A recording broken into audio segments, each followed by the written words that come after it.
What's going on, everybody? It's your boy AvidTrader 90. Bring you another video here. This time we gonna talk about how to get rich. So, as you may have known or know, well, maybe you don't know. I don't know. There's no easy way to get wealth, and to be rich means different things to different people. So, what you have to do is first figure out, what does being rich consist of for me.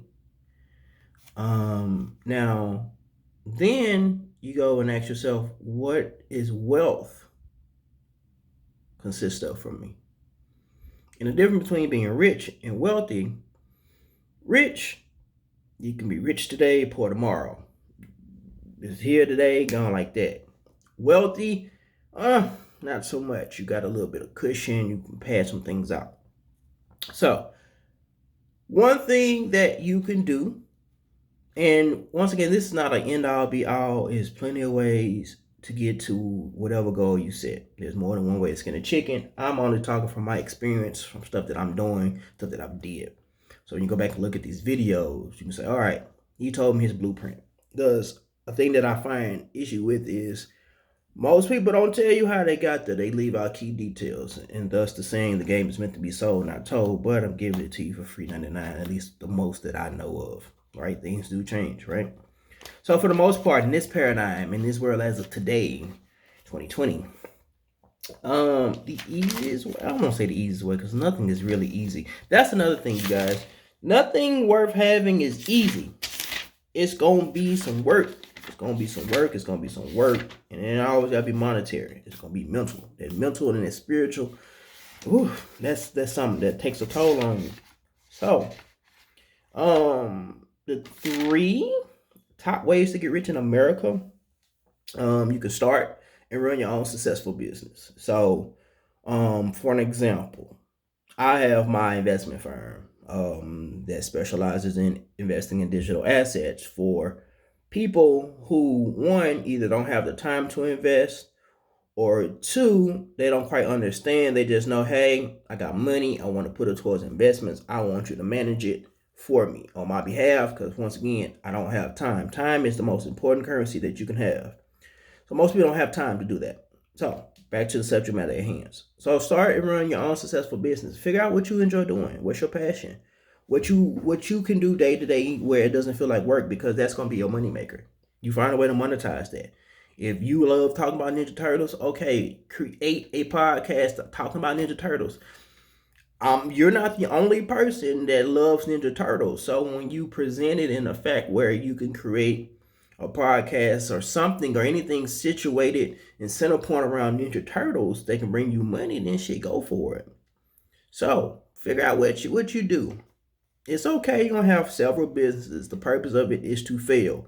Fail fast, fail hard. The quicker you fail, the quicker you can fix your mistakes, the quicker you can get back on the road to okay. Failure is key for every position. I don't care what nobody tells you. You go and look at anybody that has a nice chunk of change. They have had ups and downs, failures, brink of bankruptcies, brink of suicide, brinks of giving up, brinks of doing stuff that they're not proud of to get it. Like it's levels to it, bro. And it's just all depends on your morals. How far are you willing to go to achieve your goal? Now you ain't gotta be hard core, like, oh my God, it's me against the world. Like, no. Because the energy that you put out is the energy that you receive. So your intentions are good. You are really providing a service that serves people, that has a use case, and your intentions good, you're gonna win every time. When I say win, I'm talking about overall. Like I said, there's gonna be bumps in the roads. You acknowledge those bumps. You don't overlook them. Acknowledge them. Tackle them head on. Regroup. That's part of life. That's the stuff they don't tell us. You're not gonna have it figured out. You can go buy all the books and whatever, they'll teach you how to do it, but until you physically do it yourself, you're gonna be stagnant in that position, just getting started. The hardest part is getting started. And most people, they don't get to that part. So if you started your business, shit, you're doing better than a lot of people who just, they live in the ideal world. Ideally, that sounds good. Only a few actually pull the trigger.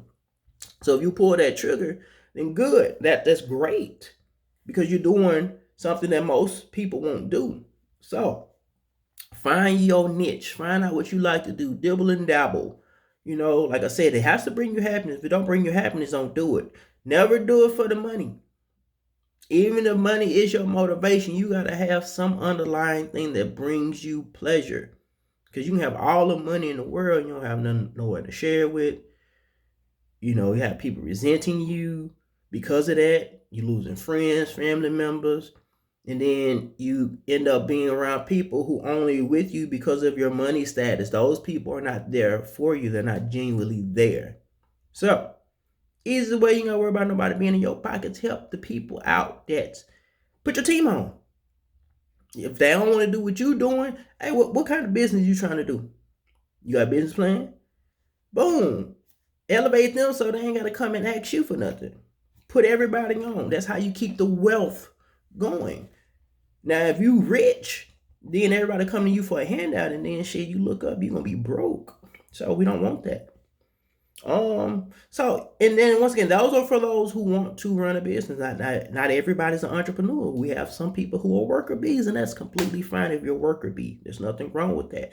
I will make a whole nother video on how to get the bag as a worker bee. I like that title.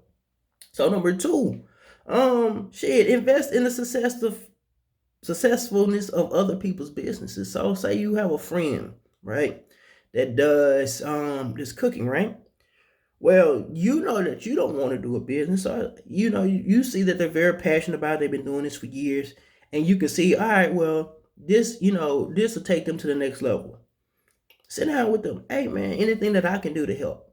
You know, if you got to put cash equity into it, you know, or sweat equity, build it up, secure your position. Like, hey, I'm going to help you out, you know. And on the faith of, you know, on the strength of a friendship or on the muscle, hey, like, you got me type shit. Now, what I want to tell you guys, just based off of how things are going, get everything in writing, friend or no friend. And if they say, oh, well, I don't believe we should have no, no, I understand that, man, but just, you know what I'm saying, as a safety precaution. And then if they're like, well, now I don't want to get in paper, then all right, bet. After that point, you already know, then don't fool with it. Because in the event that you put up your money and that money helps them get to where they're getting, they're not obligated to give you anything because it's not on paper. It can be in a gift. Just as if they gave you $1, you ask them, hey, you know, they ask you, hey, can I get $1? I'm like, I'm short on $1. And they take that, you know what I'm saying? You just give them $1. Ah, shit, it's $1. And then they take that same dollar, gonna get $1 million. You think you entitled to that $1 million? No, you're not. Now, granted, they should give you something like, hey, bro, here's your $1 back, and here's a little bit of interest. But that's if your friends are really your family, then they're gonna give you a little bit of change. And all right, cool, because that's more than what you had. But you're not entitled to that $1 million. And then you say, well, if they ain't give if I didn't give them my $1, then they wouldn't won the lottery. That ain't true, because you don't know what they went through or how, you know, what transactions took place prior to them getting there to get that ticket. So yeah, you might not have gave it to them, but shit, they might have found $1 on the ground. They might have asked somebody else for the $1. Like, you don't know, so you can't assume that. And that's somewhat of an entitlement. You don't want to do that.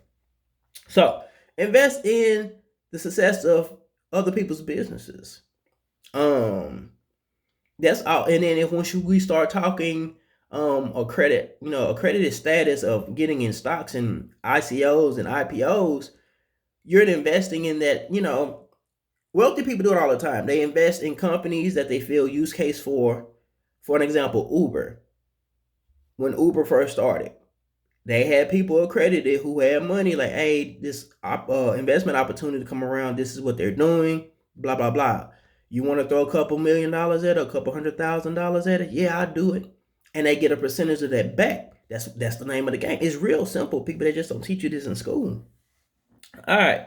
So 3, the other way, the easiest way, the most easiest this is way possible. And you see this happens. This happens quite often. Maybe not in everybody's community, but it happens.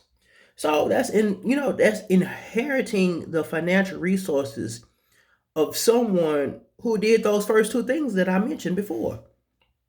Well, what does that mean? Well, that means, say your daddy decided, oh, I'm gonna be an entrepreneur, I'm gonna build a business, and then my partner got the business. I'm gonna put him on too. I'm gonna help his business. So now, I got my business going, and I helped him with his business. So I got some type of equity stake in that, and then I have it written in my will in the event that I die that this passes on to my children, to my family. Boom, you inherited those shares, his stake. It's pretty simple, people. It's just shit getting out there and apply it. So, one, you got to understand, what does wealth mean to you? Most people just say, "Oh, I want passive income," but do you got what it takes to get there? A few $100s ain't gonna get you there. Or maybe it will now if you're in the crypto space, but that's a whole nother topic. So, those are my 3 ways to get rich in America. If you found this video very helpful, please like and share the video. Don't forget to subscribe. Hit the bell button around here somewhere. Get notification when I post. I will be posting more content. Just had to everything's going crazy right now with portfolios and stuff, so I've been busy. But don't forget to like and subscribe and share this video, man. This video could help somebody. Like I said, if it helped you, go ahead and like and subscribe it. If it didn't help you, hey, pass it on to somebody who it might help. Or this video might just not be for you. But I'm glad that I can bring you guys some valuable information. So, see you guys on the next video. Peace.